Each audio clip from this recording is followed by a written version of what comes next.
Hi, Craig from Dynotorque here, back with the RX8 build. Last time we were here, we were waiting. We had an adapter plate for the manual gearbox. It's been a while, hasn't it? It's been a couple of months. Yeah. There's been quite a big delay. Yeah, literally about the day after we did the filming for the video, I decided I didn't want to go manual. I wanted to go at auto. Because you're old. Yeah, basically. Not playing the DCT game, seeing and been involved with way too much grief for that. I've yet to see one work properly. I know people say it does, but never seen one actually work properly. Unless it's in one of them. You know, that's about the only way they seem to work. So we've gone with the 8HP70, which is BMW, Jaguar. It's in just about everything at the moment. 8-speed auto with a controller from this guy, which is Turbo. He does these ECU controllers for the gearbox. Now, before we get carried away here, this is going to run in full manual mode, isn't it? This is not just going to be some sloppy auto mess. You also get. No, I'm not that old. So with a controller, you get like a wiring loom for it. You also get like a little switch, which is 8-position switch, and a little display and everything. Presumably you have paddles. Yes, so you can have put it in auto mode. You can have sport mode. You can have drift mode. What's drift mode? You can have a clutch switch. Oh, okay. So you can have a clutch switch, so you can use disengage handbrake. yeah, that's good, isn't it? I've done a bit of research, done quite a bit of looking, and it seems to be that it does just work. This is obviously going to be the first test of it. I wouldn't want to sell it to somebody else. No, I'll believe it when I see it. Exactly. Yeah. So, I mean, if it doesn't work, then we'll go back to something else. But there's quite a lot of people out there with them actually in and running, and it works. I'll be running it with paddle shift, so I can control it as and when I want. So effectively, it's a bit like the DCT stroke, sequential, whatever. We should get it up in the air and have a look at it. Yeah. So this is the 8HP70. It's a ZF gearbox. Like I say, this one's actually out of a Jaguar. They're in BMWs, they're in the Hellcat, they're in Rolls Royces, they're in pickup. They're in a lot of, obviously, different configuration. Well, common and fairly cheap as well at the moment. Yeah, very cheap. Because they're in so much. So the reason this video took so long, Adamat Performance has done me the adapter plate. Hadn't done one for Jaguar gearbox before. They have done one for BMW box, but because I bought the Jaguar one, being awkward and cheap and time, it took him a while to get the adapter plate all CNC'd and done, but that's come. I mean, really nice, lovely job. Let's see if I can get in there on that. I have got some pictures of it out as well, but what torque converter does it run? Standard. Oh, torque converter on a track car. This isn't. These aren't the right. I know what you're saying. It's like, I need to try it to be convinced. Ideally, I want to be able to put these behind LS engines, so this is a bit of a test bed as well for myself, really. So that's all mounted up. Gearbox mounts in. What have you done? Because these have they have a power frame. That's it, like an MX-5 or whatever, don't they? So you've chopped that, I presume. Yeah, that's gone. So you've mounted the gearbox direct to the chassis. Yes, we've done a gearbox mount here. It's not quite finished yet, but it's in place. We've put a 2-piece prop in because the gearbox is really short. It's like the original gearbox is back here. It's probably 10 inches shorter. Right. Put a 2-piece prop in, which helps with vibration, and as people know, the original RX8 prop is carbon fibre to try and stop the issues. Okay. I've made a power frame delete basically there, so that's like a mount that comes down. You've done these on other cars before, haven't you? Yeah. And we've done various different mods on this. So that comes down and mounts into the car here. So that's all that relocated and strengthened and good. You sent Carlos down the mine, didn't you? And had him wire wheel off. Yeah, I mean the whole of the underside. And it's actually pretty good. For you non-believers, now like I say, there's no rust, no welding. Yet. It has only done 27,000 miles, but that's how long the engine lasted, eh? Yeah. It's probably on its third one, to be fair. Yeah. But it was very scabby. It like surface rust everywhere. Yeah, it didn't look great, did it? No, it looked horrendous. But actually, this has all been wire wheeled, etch primered, and then like a layer of paint now. It's going to be raptored soon because the engine mounts are done now. gearbox mounts done. What do, all the main anything else we need to look at under here before we... Not really. No. MX5 rack is on it now.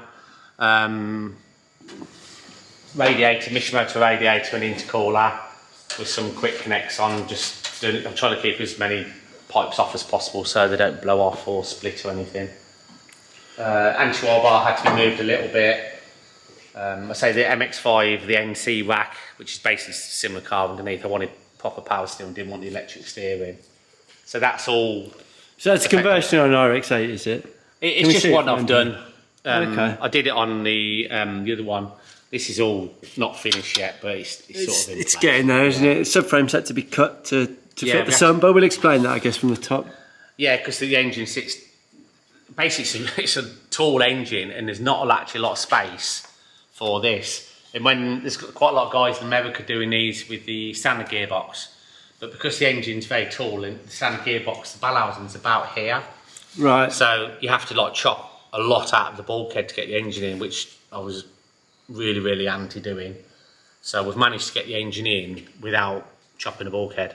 Let's get it down then and have a look.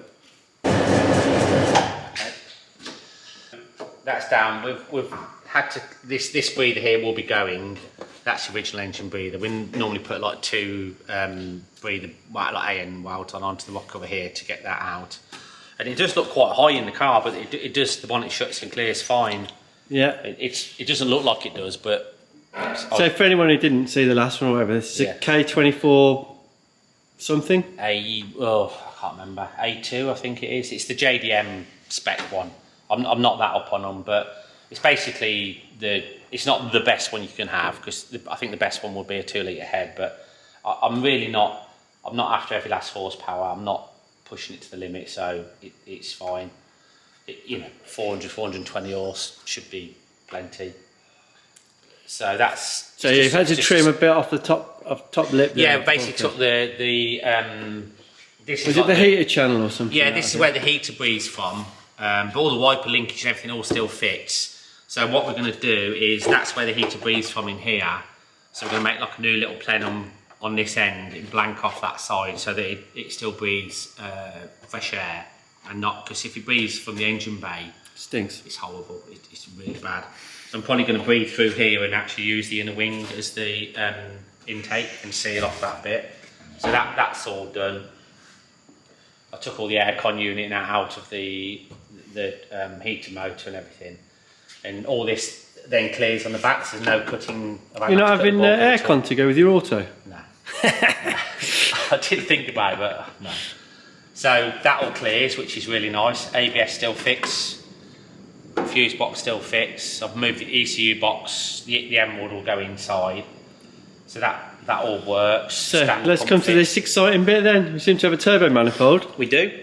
So RW Developments, they did one of these. I seen one of these on the internet, based on a E36 with the K24 in, and I contacted him. I didn't realise he's actually the guy that does a lot of stuff for one of the other drift guys. So he's got the jig for it, and he's done me one of these, which is very nice. It's a very nice thing, isn't it? I did actually buy the flange and that to start doing it myself, but if anybody's done one of these, it takes a long time, and time is always a problem, always. You know, I've got to try and make a living as well as do this. So. And you've already missed 2 track days this year. I have. So, you know, he's done me, he still charged me for it, it wasn't free, but he has done me, you know, a decent deal on it. So if you ever want any Honda, well, he does all sorts, really good guy. He's in Sutton Coldfield. Okay, not far from here then. Nice stuff. He's left this bit unwelded just so I can clock the turbo. We've got the wastegate from here. And this is a fancy newfangled. Yep, it's one of the new electric wastegates. 50mm gate, isn't it? 50mm gate, so we want to try this out, because obviously the normal ones are vacuum operated, this is things. So we've sent it, it's a turbo smart one, so I've sent it to Emerald. They've worked out the control strategy. Are they PWM, are they? Is that what they are? It's like H-bridge driven. It's basically like a just like a throttle motor. Okay. It's very, very similar.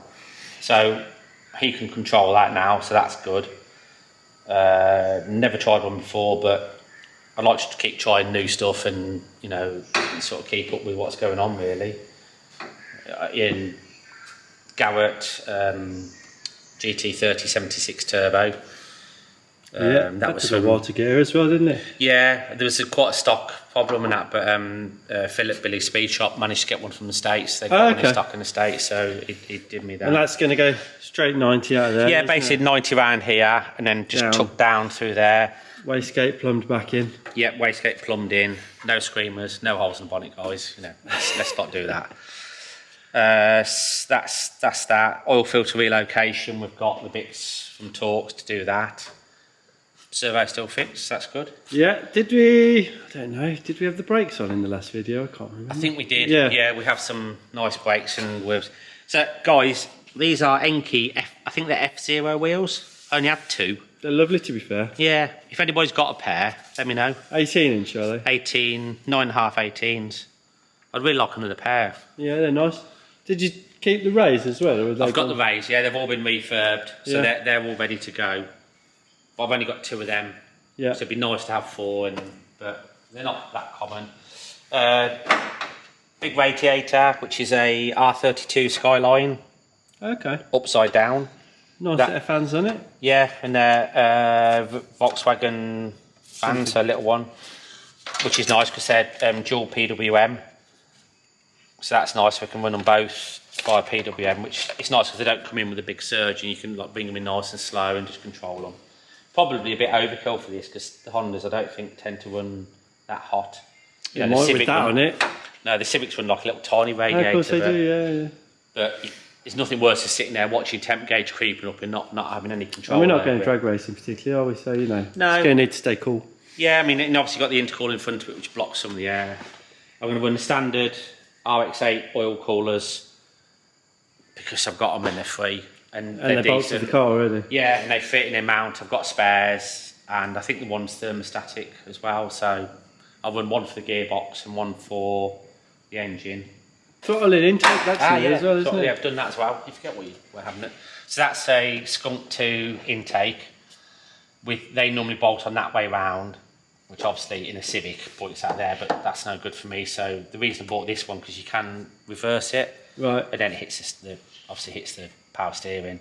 So just done like a little bit of a adapter there to put that's an RX8 throttle body. Right. G9. Go on. Yeah, G19 does this. The G19 engineering do the CNC'd throttle body adapters, which are nice. Yeah, so it's all O-ringed and that's so the original RX8 throttle body bolts up to it. And they're a really good throttle body. They're quite big. What diameter are they? Like an 80 or something? No, I think they're like 78 or something, which is, you know, it's weird because they only make about 180 horse if they're lucky. So I don't know why they're quite so big, but they're very. I mean, we use these in a lot of cars because they're, you know, they're cheap, and obviously the pedal was already in it, so that's handy.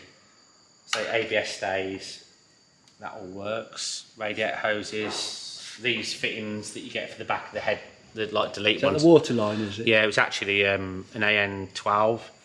So I am actually going to weld an AN12 onto the radiator, and just then it can run down through there. A bit overkill, but you know I've already got the fittings, so it seems silly not to. Engine mounts are, I think they're from Russia. Hello. Yeah, the actual mounts are like they're selling them like 2 little rubber mounts and like quite a nice little folded CNC thing. And Putin power. Yeah. Lovely. But like again, it was, you know, you're looking with it, I can't make them for that. But no, send it over. And you know, time is always an issue. HSDs from next door as ever. You know, I've used these on low stuff that just work really well. Got a little bit stiffer spring weight because, I mean, I might even run some. These are obviously XBDC slicks, which are cheap. BTCC, not BDC. Whatever. Oh yeah. Not BDC. Yeah, that's just, they end up looking like that, don't they? Yeah. I've got 4 of them, so whether I run them or not, I don't know. I normally run AR1s because they're just really good. Tomorrow, it's going to come apart because I've got a mate Webby from Cook's work coming to do a cage. So windows going out, all the insides, obviously to get the doors off, and then hopefully, all being well, that's finished Saturday. Straight to Gaz's for a quick paint. Then everything back off it, over to Gaz for a long day, quick paint, and then start actually putting it back together for effectively the final build is the plan. So we've only got, when's our next track day booked? That I've booked it. So May. Is it May? Is it? Yeah, it's like the end of May. It's months away. You've got loads of time. It comes around quick though, doesn't it? It does, yeah. You know, still got to do all the plumbing, wiring, build the inside back up, and then Nothing like driving all the way to Cadwell with an untested car. yeah, and then exhaust. Yeah, how did that go yesterday, Jade? That wasn't Cadwell. That was on hard. Didn't go well. Cool. Well, say goodbye then, and we'll see it when it's painted on its wheels. Yeah, hopefully next time it'll be bright red and a little bit more complete. Thanks then. See you next time. Right, see you guys.